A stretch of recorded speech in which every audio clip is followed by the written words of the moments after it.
I'm Glenn McGuinness, and this is Outburst. On the program, do you have any interest in Canada's involvement in the Artemis II moon mission? I think that'd be cool. We send a Canadian to the moon. Not really. I don't really see much point in that mission. I think it's about innovation and spirit of exploration. Yeah. But first, alleged foreign interference has shaken the confidence that many Canadians have in our electoral system, and it has some wondering if their votes even mattered at all. But the federal government has reassured Canadians that our electoral system is sound, even though, as time has passed, some feel the problem is more widespread than originally thought. At a recent sitting of the House of Commons Procedures Committee, the Conservatives' National Campaign Director for the 2021 federal election urged MPs to pass legislation that would combat attempts at foreign interference in our elections. So, we took this question to Canadians. Given alleged foreign interference in the 2019 and 2021 federal elections, are you concerned about the legitimacy of the results? I guess I'm a pretty mid-road skeptic, so I always have concerns with respect to those types of things, but ultimately it is what it is, and I'm not sure that even if there weren't the situation even though it's alleged, would it really have made an impact on the results? Who's to say? It's hard to say, right? I'm not in that inner circle where I could really make a really educated guess on whether or not I think it's true or real. I don't think that interference would have had such an effect that it would have played a role in the legitimacy of the results, no. If it's true, then we really need to get to the bottom of it, and people need to be held accountable, certainly. I think that we should be looking into it, definitely. And yeah, get to the bottom of it. Do that.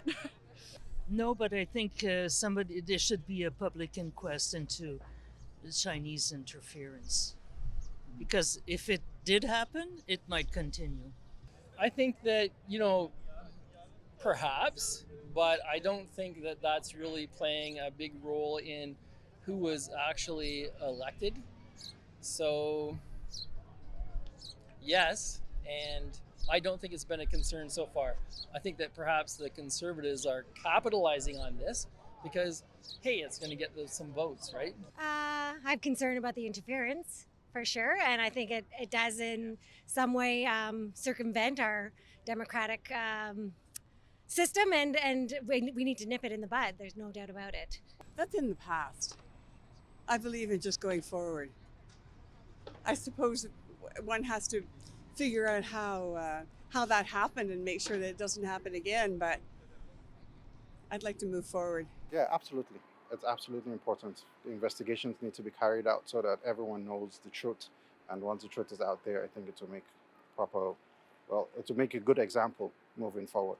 Well, I think definitely that it's a cause of concern. And any type of foreign entity trying to interfere in our election is terrible. And I think the RCMP should look into that. A little bit. Not too seriously, but yes, it could happen. I believe there is people trying to influence things, yes. But I don't think it's really bad yet. I just don't want it to get worse. I don't know if it's really something I can be concerned about. I mean, I can cast a vote and have an opinion, but if my vote isn't the winning opinion, I just have to accept what it is, and what happens, happens. Can't be happy, can't be mad, but you just got to go with it. If it really does happen, yes. And I'm too old to know whether it does or doesn't, right? But if it is interference, then I think that's not a good thing. Not really. I think for the most part they were all above board. I'm sure there's some of the interference probably played a small part, but for the most part I think elections are legit. No, I'm not concerned about the legitimacy of the results, but I am concerned about the process, and I think we need to tighten security around those types of activities, or certainly be more aware of them and cautious. I'm not sure how we can ever stop involvement in elections by people who want to pay other people or to infiltrate the process, but we should certainly reduce it as much as possible. No, I think our election officials. I trust that they're doing their job. It's worrisome that another country can interfere or try to interfere with our politics, our government. That is scary, right? But it's the way the times are. Because if China is doing it, who else? I don't think it's just one country. I think others countries are being nosy and wanting to get some influence in there. I believe that we're never going to know the true results. I believe that, sometimes they feel that the public doesn't need to know certain things, but no, I don't believe we're going to see the whole picture. No. Me either. No. To me, it just... No. China's got their nose into a lot of places that we're never going to know exactly what happens there or what's going on. But as for that, like she said, we're not going to get the whole picture on nothing when it comes to that deal. You tell you what you want to hear, but not what you really need to hear. You know what I mean? Yes. Oh, I think there's our election was spot on. I think it's the way it was, and I don't think that any interference would make any difference in that. Because I don't think that they can. People have to vote. I'm not concerned with the outcomes, but moving forward, I certainly am. There is a concern. You certainly do not want anybody to jeopardize our democracy, for sure. So, it is a concern moving forward, and anything we can do to tighten up the rules and our protection to protect our democracy is I'm all for. So. I think we're fine. Countries, of course, have their spy ring. I mean, the U.S. has them, Canada has them, China has them. We got to live with that stuff, but I don't think that has any great effect on our election. It's now been over 1 year since a confidence and supply agreement was reached by the federal Liberals and NDP. Simply put, this non-binding agreement would see the Liberals get support from the NDP on confidence issues such as the federal budget. In return, the Liberals would implement policy the NDP would like to put forth, like dental care. The deal has seemingly benefited both parties. The NDP got their dental plan included in the federal budget, and the Liberals avoided losing the confidence of the House with the NDP's help, therefore avoiding another election. But has this agreement benefited you? Our question. After 1 year, has the agreement between the Liberals and NDP benefited Canadians? So far, I can say they're making some progress, and I think they could actually do better. And some policies need to be made which can actually benefit more Canadians going forward. How do you think they could do better, or what policies are you talking about?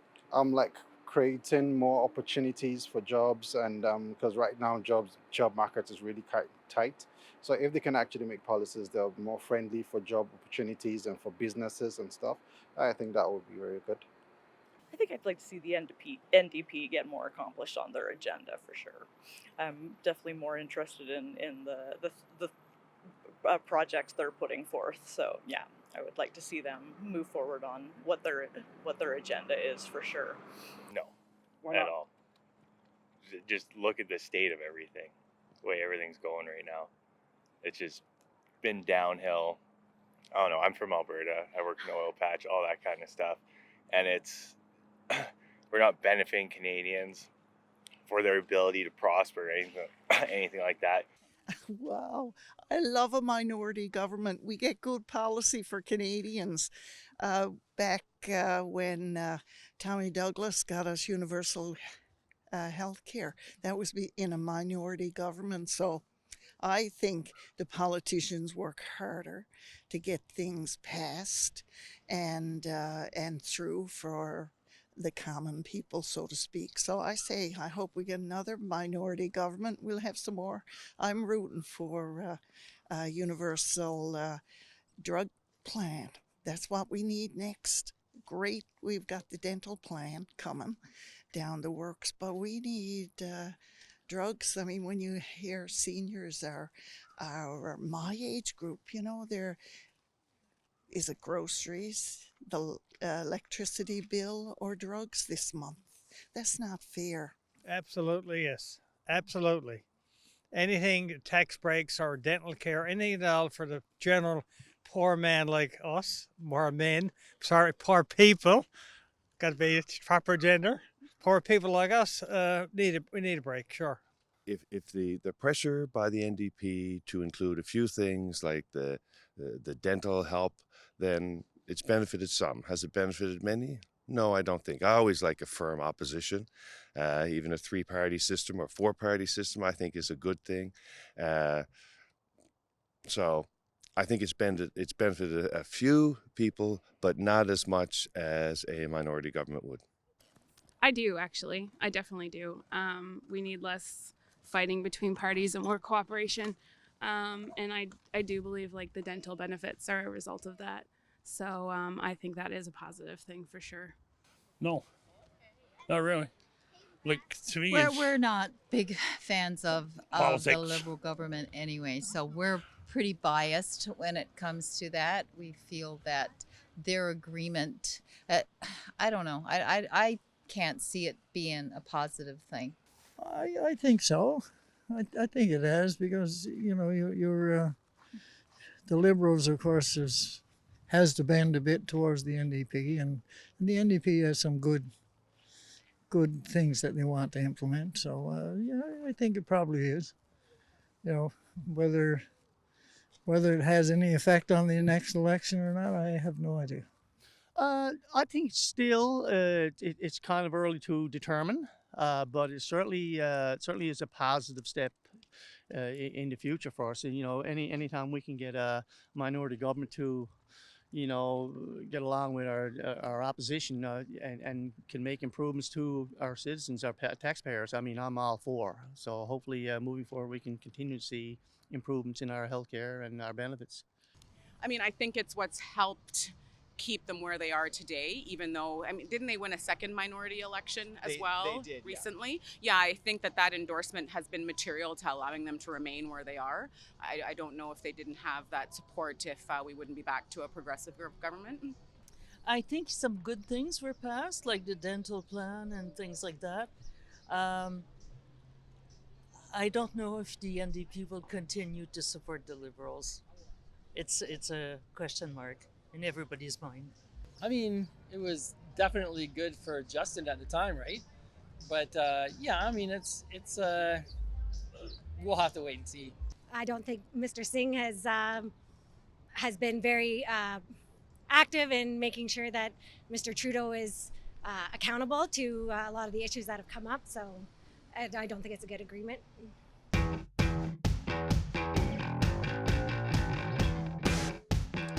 In what year was Joe Clark elected Prime Minister of Canada? 1975, 1979, or 1984? 75, 79, or 84? 79. 79. I want to say 84. 84. 75 maybe? 84. 1984. 1979. I'll go with 79. Absolutely correct. That's what's going on. In May of 1979, Charles Joseph Clark's Progressive Conservatives defeated Pierre Trudeau's Liberals, giving the federal PC party a minority government. On June 4th of 1979, one day before his 40th birthday, Clark was sworn in as Canada's 16th Prime Minister, the youngest person to ever occupy the position. But only 6 months after he took office, his minority government was defeated in a non-confidence vote in Parliament on a budget question. In the subsequent general election soon after, in February-March 1980, his party was defeated by the Liberals, led by Pierre Trudeau. Clark's term was the shortest in Canadian history for a Prime Minister who won an election. He served as the leader of the Progressive Conservative Party until 1983.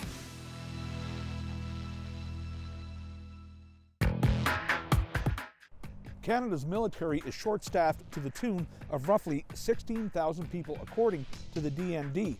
Recruitment stalled at the beginning of the pandemic and has not picked up since.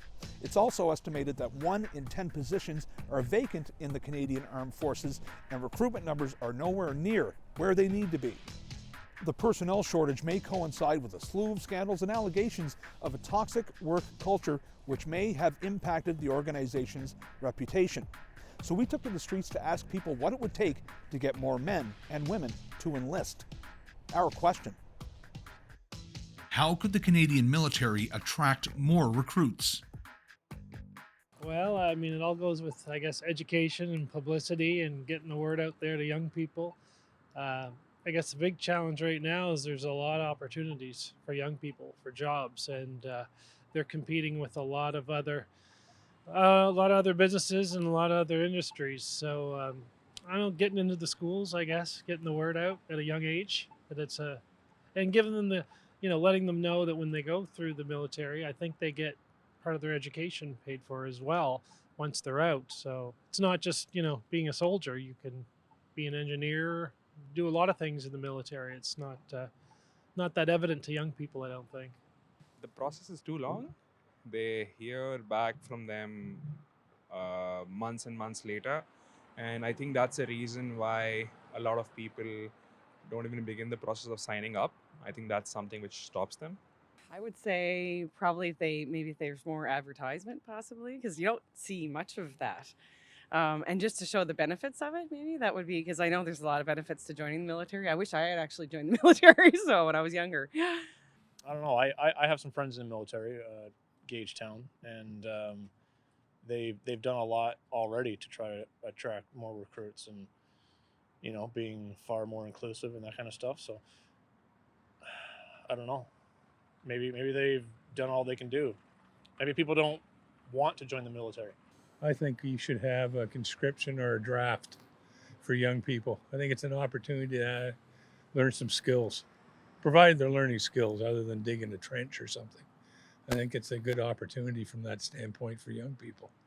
Probably better pay, better support once they get out. Too many of them are coming out with PTSD and not finding the supports they need. And I don't know, better leadership in the military. By treating them properly and not disrespecting them like they have been in the past. I honestly don't see a lot of advertisement personally in Kamloops, where I am in Kamloops. So I feel just even posters and putting signs out and stuff like that where people can just see it. I feel like it would get ideas in people's heads. By offering more competitive wages, better housing, better benefits, places to go after they've retired. Knowing that when they've retired or been discharged, that there's a way for them to deal with what they've seen. I have a few family and friends that have been in the military and they suffer from PTSD, and some of them still are trying to get help. I haven't given it a lot of thought, but I would think probably by offering scholarships and, paying for all sorts of different training and education, I would think. So going on what we talked about earlier, I think attracting more recruits. I'd like to see more Indigenous, me being Métis, in the military, and even funding towards that, because a lot of them are looking for these opportunities, but I almost feel like they don't see the stepping stone to get in, or they almost still feel judged these days. And even just funding in general, even pushing, not say pushing it, but at the end of high school being like, hey, when you're an adult, is this something you're curious about? Maybe there's just a crash course you can take on it. So I guess we have, because we need more youth Canadians in the military. And if it's kind of this thing where they think you're just going to war and dying every time you go out, where it's not like that. Yes, there is that protocol that when war happens, you go, but a lot of our military does do just first aid services and helping out with just say other countries and just helping out in third world countries. So it's not just war, shoot. And I think this younger generation needs to realize that that's what it is. Honestly, I don't really think we should. I think we should be focusing our funds on on other resources like social systems, revitalizing our healthcare, and just focusing on the people rather than an already, in my opinion, overinflated defense budget. I think attracting today's youth is a different animal. You know, I look at what people are interested in doing today when I talk to younger people, and it's certainly a different trajectory than what we would have looked at in my generation. You know, less traditional roles, less traditional type of interests. So if you can connect it to social media or YouTube in some way, maybe you'll attract them. I don't know. Simply pay them more. You want to compete at a level with the rest of the world? Pay them more, or you're going to get what you pay for. I think it's always a case of money. I think they haven't treated their veterans very well. So I don't know. You know, everybody's working for a pension. I don't have one myself except my regular old age pension. But nowadays, it's almost unheard of that if people don't give that kind of benefit, they won't get people to work for them. Well, they have to start really very early on in the school system and present a positive aspect to what that might look like, supporting Canada and its role internationally. I think what happens is it's sometimes not the first choice for people who choose to go into the military. Perhaps. I do have some experience with that. The military is not, I don't think we have enough respect for the role that we do play internationally. I don't think children are brought up necessarily to believe that that's something that we should be doing. So probably you have to start in the schools. It's been over 50 years since American astronauts went to the moon, and Canadian astronauts have never gone further than Earth's orbit since we began doing it with Marc Garneau back in the early 80s. Well, all of that is about to change. Canadian astronaut Jeremy Hansen will join 3 of his American counterparts for the Artemis II moon mission, which will circle around the moon in November of 2024. The Artemis program is a rejuvenated and long-term approach in sending humans back to the moon, and Canada has earned a seat on the flight. But do Canadians here on the ground care about the program? We took this question to you. Do you have any interest in Canada's involvement in the Artemis II moon mission? Well, I think it's cool. There's Canadian on there. And I mean, we've been part of the space program for a while with the Canadarm and everything. But I think probably our biggest contribution is if anything goes wrong, they can blame it on Canada. Oh, yes, I am. Yeah, I think it's good that Canada's in it. Well, I think that space exploration is important. It provides job opportunities for people that are scientists and engineers. It's just something good for Canada to be involved in. Not really, passing interest kind of, but I mean, I think it's good that we would be involved in it, but I don't know a lot about it. I don't know if that's something we really need to financially invest into, but it is cool to see ourselves get put on the map more like that. But I think there's like in Canada right now, our huge focus is mental health. The overdose problem since COVID is just quadrupled. And I think there's other things financially and just things that we should be focusing on a little bit more. But it is an intriguing thing to be a part of, though, that's for sure. I'm just a little bit worried about if I'm being honest, about the impact that it might have in the environment, if I'm being fully honest, because I feel like it is like, even though it's cool to go around the moon or like around sail that, I feel like it leaves a very big footprint, like environmental footprint. Yeah, so that's the only thing that I'm like, it is exciting, but at the same time, I'm just like worried about what that might be. I think it's about innovation and spirit of exploration. Yeah. Great. So yes, I think that opportunities like this lead to innovation, and they encourage people to go beyond our normal limits. I think it's nice to be included. I think we have good scientists as well. We have a lot of very smart people in Canada, so I think it does add to the situation. It also is just nice that we have Canadians doing another lunar mission, which we haven't, to my knowledge, before. I think that I'm an environmental studies student, so I think that Earth kind of needs our attention if I'm being honest. But I think it's interesting and exciting, and I think there's value in it. It's not necessarily where I would put my energy, but I think it's interesting and valuable in its own way. Well, it is something that's interesting. It's just I don't really follow it, but it is an interesting thing that we're getting more involved, and like it's for us to be able to see more what's like for someone, Canadians being involved in that than there has been in the past. I think so. I mean, there's talk about potentially if the world ended here, moving up to another planet. So I mean, yeah, it would be cool to look into possible other planets to live on. I think there's always more value than you can expect because science and technology, as it evolves, there's always secondary uses for everything you do. So exploration in space can lead to new things down the road that we don't know about yet. Well, I'm glad to hear there's some Canadians that are involved and finally we're part of it and we're going. Yeah, that's exciting. Actually, yes, because I mean it's a big deal. I mean, yeah, I mean going to the moon is old hat, but for us, we've never been to the moon before, so I think it's a great moment for our country, and also it's pretty good to inspire kids into the fields of STEM as well. I mean, it's fun to watch what's happening. It's nice to see what's going on, and it's interesting because we'd be revisiting the Americas would be revisiting the moon after a long time. So other than that and general curiosity, I guess, I don't think there's something else which I feel about this. So yeah. I still think it's a good thing. We're going to get some kind of technology. We're going to be building technology. We're going to learn from technology. Look what the space age has given us from the Apollo, Gemini, Mercury. There's a lot that we've gained as a society from it. So I think it's a good thing.